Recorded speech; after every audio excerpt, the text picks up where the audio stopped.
창세기 46장 1절에서 7절까지입니다. 제가 지난 화요일 날 안양에 있었습니다.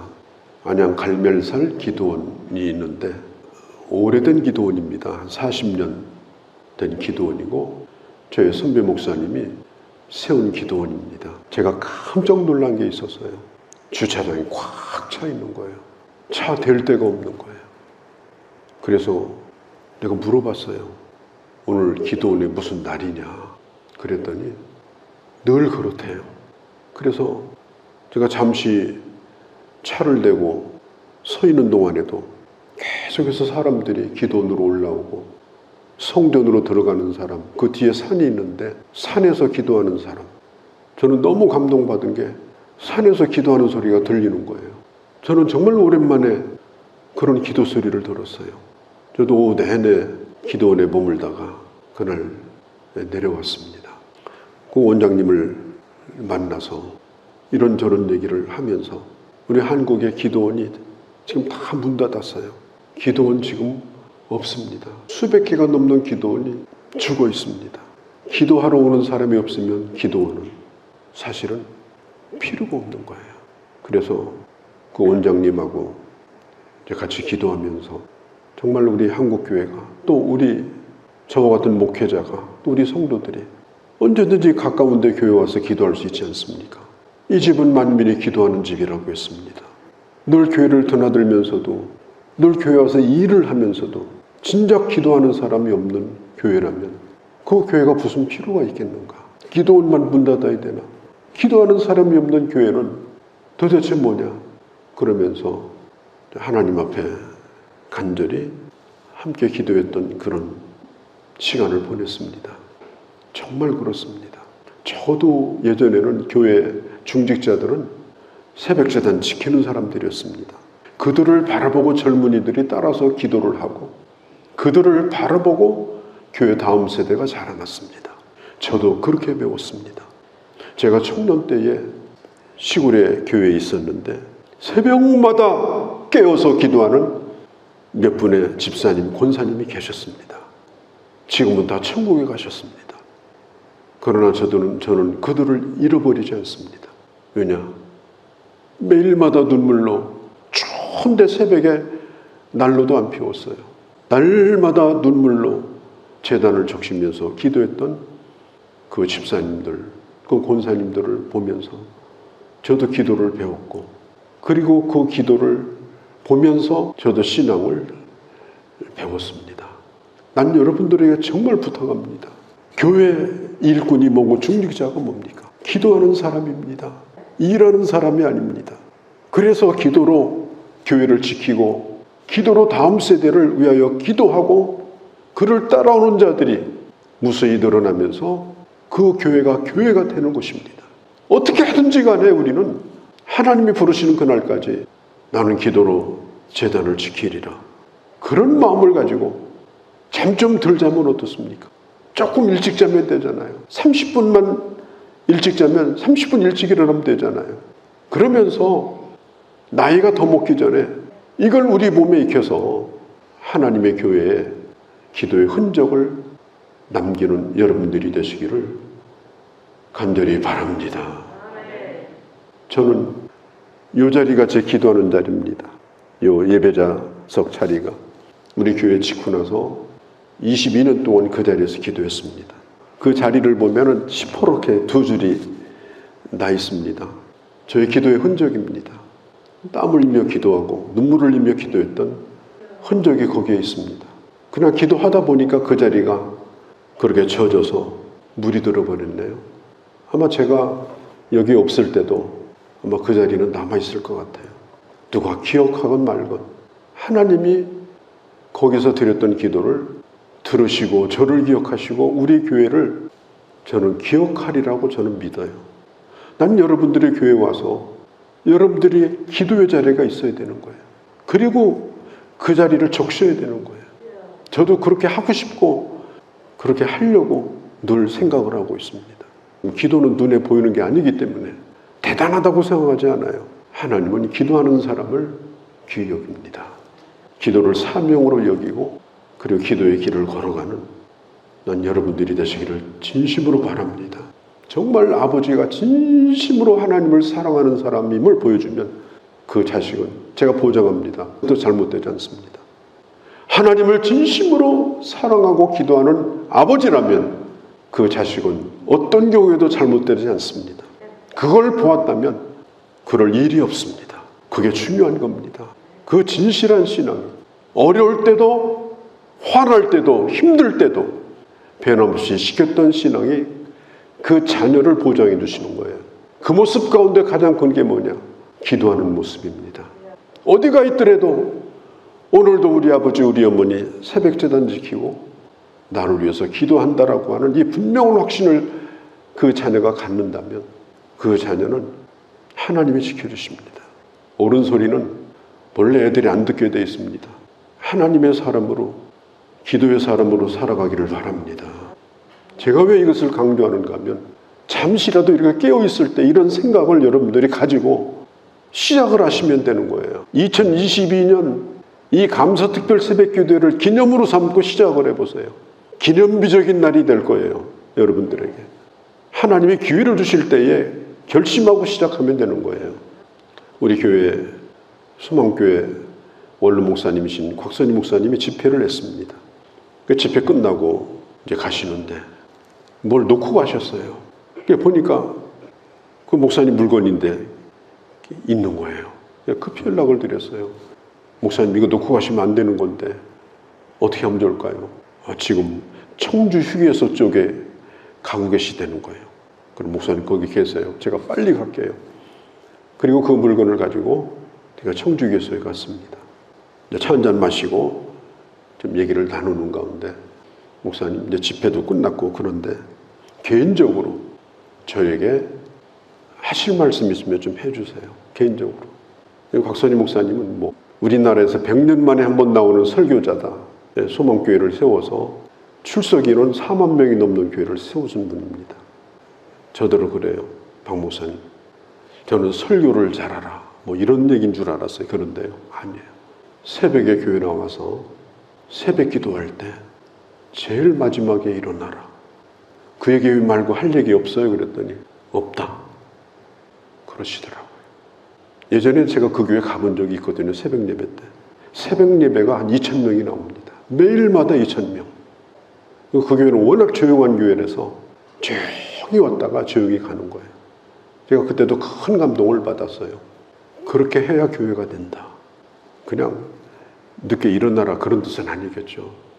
기도 많이 하는 목사가 되라 그런 뜻일 거예요. 그렇게 해야 교회가 된다. 저희 동역대 되신 여러분, 우리가 함께 그렇게 하기를 원합니다. 그래서 하나님의 교회를 일으키고 하나님의 일을 아름답게 세워가는 그런 동역자요 우리 교회의 일꾼으로 여러분들이 살아가시려면 제단을 지키고 오래도록 엎드려 있는 자들이 늘어날 때, 그때 당시 끝나고 나서 새벽 기도를 좀 많이 나왔어요. 그래서 다음에 만나가지고 목사님 요즘에는 조금 더 이렇게 나오고 있습니다. 그랬더니 그때는 서울에서 만나가지고 점심 식사를 하는데 저한테 그래요. 박 목사님 이제 교회가 조금 되겠네요. 그러더라고요. 다른 얘기도 안 하셔요. 요즘 새벽 기도 나오려고 애를 쓰고 있습니다. 지금. 그러니까 하는 얘기가 이제 교회가 조금 되겠네요. 프로그램이 교회를 되는 것이 아니고 행사가 교회를 되는 것이 아니고 교회에 기도하는 사람이 좀 늘어났다고 하니까 이제 교회가 좀 되겠다고. 이게 얼마나 중요한 얘기입니까? 여러분들이 아무리 교회 부흥을 부르짖고 뭐 교회가 되네 안 되네 말씀하셔도 여러분 자체가 기도하는 사람이 아니면 그런 얘기 하실 필요가 없는 거예요. 하나님이 여러분들의 머릿속에 계십니까? 아니잖아요. 뭐 교회가 어떻고 그게 무슨 상관이 있습니까? 교회는 하나님이 하시는 건데 우리가 교회를 이렇게 저렇게 하건 사실 그건 중요한 것도 아니에요. 기도하는 사람이 많으면 교회가 되는 거예요. 다시 한번 여러분에게 부탁을 드립니다. 제가 이렇게 길게 얘기할 때는 너무 중요하기 때문에 이 얘기를 드리는 거예요. 함께 기도하는 동역자들이 되시기를 바랍니다. 그렇게 해서 함께 하나님의 일을 이루어가는 멋진 주의 사람들이 되기를 바랍니다. 야곱은 빨리 애굽에 가고 싶었어요. 왜냐하면 자기 아들이 총리가 됐답니다. 그리고 마차를 동원해 가지고요, 그 다음에 여기 짐승 10필씩 20필을, 암나귀 10필, 그 다음에 순나귀 10필에다가 곡식과 떡, 양식, 선물을 가득 실어가지고 가나안 땅에 보냈어요. 이것은 요셉이 꾸려서 보낸 것이 아니라 국가적 지원이었습니다. 대제국 바로 왕이 요셉의 가족들에게 이제 거기 살지 말고 애굽에 와서 살라는 거예요. 정식 초청을 왕으로부터 받은 거예요. 이때 야곱의 나이가 140세입니다. 이미 나이가 많이 들었습니다. 노인입니다. 어딘가에 가서 새롭게 이주하는 것은 굉장히 어려운 일입니다. 야곱은 본래 도전을 좋아하는 사람이고 또 새로운 일을 하기를 기뻐하는 사람인데 이제는 나이가 너무 많이 먹었어요. 그리고 알다시피 애굽은 너무나 발달된 나라고 특별히 우상의 나라입니다. 눈에 보이는 모든 것이 다 신이에요. 그런 나라에 가서 내 신앙을 지킬 수 있는가? 내 가족을 지킬 수 있는가? 그런 걱정을 합니다. 그러나 야곱은 결심을 하고 이제 출발을 해요. 헤브론에서 출발을 합니다. 서남쪽으로 43km 지점에 이르는 남쪽으로 계속 내려와가지고 부엘세바에 도착을 합니다.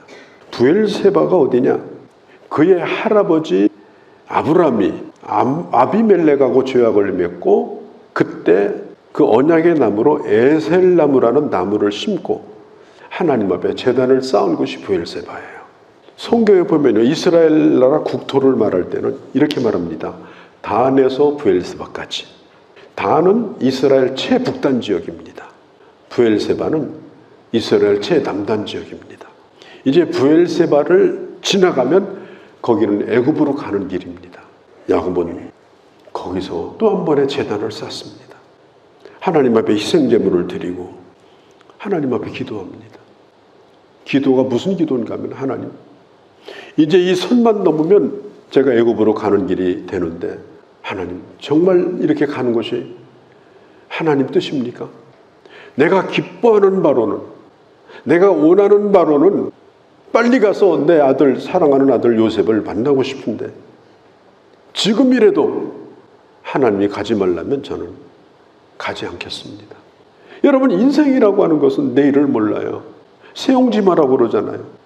오늘 좋은 일이라고 붙들었는데 그게 망하는 일이 되는 게 부지기수입니다. 오늘 좋은 자리라고 가는데 거기가 죽을 자리, 부지기수입니다. 오라고 해서 가고 가지라고 해서 가질 수 있는 세상이 아닙니다. 그래서 야곱은 이렇게 좋은 일을 앞두고도 하나님의 응답을 기다리는 거예요. 하나님, 갈까요 말까요? 자기 혼자 같으면 괜찮은데 지금 자기가 130년을 살면서 이뤄놓은 70여 명의 아들과 손자들, 가족들, 이들을 다 데리고 가는데 이게 보통 문제가 아니잖아요. 야곱은 하나님 앞에 간절히 기도합니다.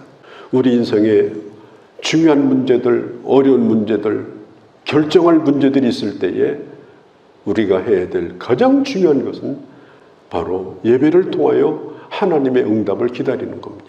예배를 통하여 하나님의 말씀을 듣는 겁니다. 예배를 통하여 내가 가야 될 길에 대한 하나님의 오리엔테이션을 듣는 겁니다. 내 머릿속의 계획이 아닙니다. 정해져 있는 걸 알지라도 마지막 하나님의 뜻을 묻는 것입니다.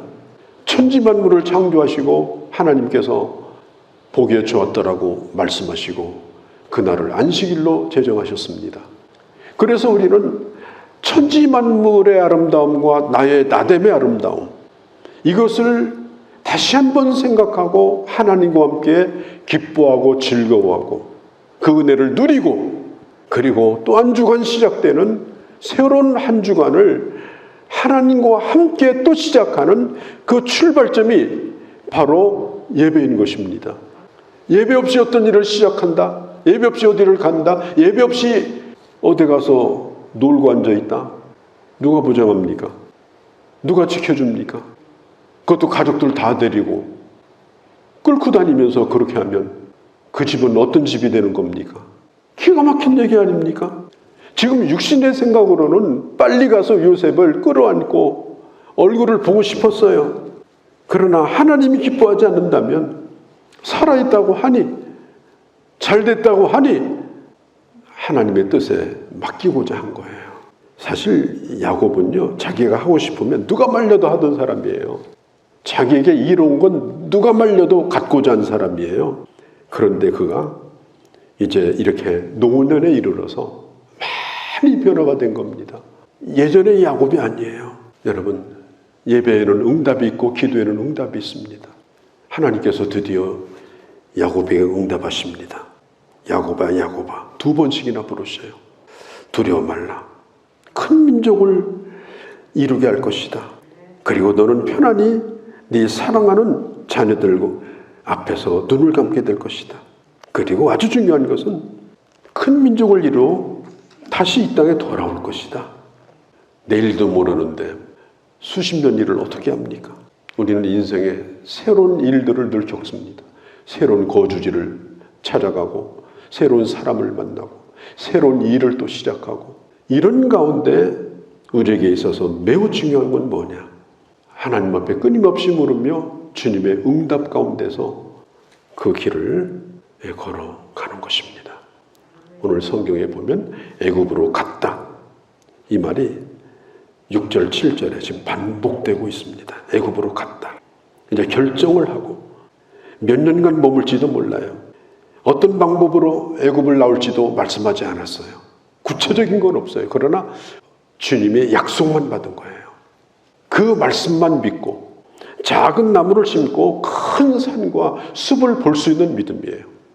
이 꿈을 가지고 지금 이 야곱은 출발을 하는 것입니다.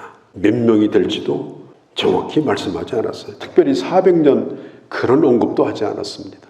민수기서에 보면은 20세 넘은 장정만 60만 3,550명이 나옵니다. 민족을 이룹니다. 여러분들의 기도의 자리가 중요한 거예요. 그 겨자씨를 심는 그 결정과 그 시간이 중요한 겁니다. 그리고 8절에서 17절까지 많은 이름들이 계속해서 나오고 있습니다. 그들의 이름이 바로 민족을 이루는 거룩한 씨앗이기 때문에 하나하나 전부 거기에 이름을 지금 갖다가 적어 놓은 거예요. 하나님, 저도 그런 길을 걸어가게 하옵소서.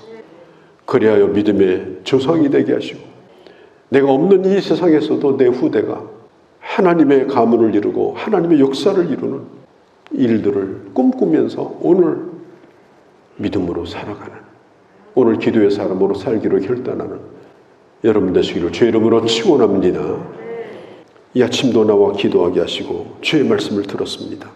주님 앞에 간절히 비옵는 것은 우리도 야곱처럼 어떤 일이든지 하나님 앞에 붙고 예배로 응답받으며 그 일을 시작하고 그 일을 마칠 수 있는, 그리고 하나님의 교회 제단을 지키는 하나님의 사람으로 끝까지 제단을 지켜나가는 주의 사람들이 되게 하여 주시옵소서.